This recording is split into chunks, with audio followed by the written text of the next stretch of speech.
Salah satu ciri daripada orang yang tersesat itu adalah kalau dia mengerti kebenaran, dia belajar firman Tuhan, dia mengerti, dia mendengarkan khotbah, lalu dia tahu, lalu ia menjadi pintar, ia menjadi cerdas, tapi ia tidak melakukan seperti apa yang ia tahu, seperti apa yang diajarkan, seperti apa yang ia pelajari, maka sebenarnya dia sementara tersesat dalam kebenaran tersebut. Jadi ia bisa mengerti banyak firman. Contohnya firman itu mengatakan jangan bersinah, tapi ia masih terus melakukan zina, maka ia hanya sebatas tahu. Itulah tersesat. Jadi ia sementara tersesat dalam kebenaran. Sementara kalau ia sudah mendengar firman mengatakan jangan, lalu ia meninggalkan hal yang buruk tersebut, maka itu kategori orang yang bertobat dan meninggalkan kejahatan. Jadi tersesat itu bukan hanya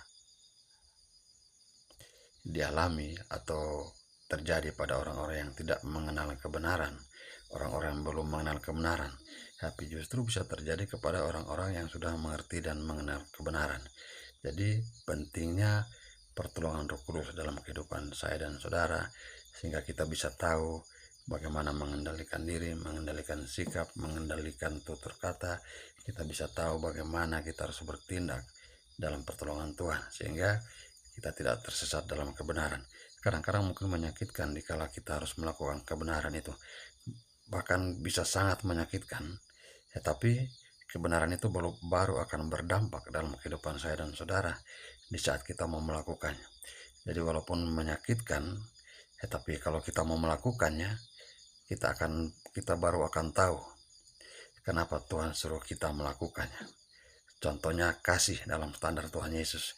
Kasih dalam standar Tuhan Yesus itu adalah mengasihi orang yang memusuhi, mendoakan orang yang menganiaya.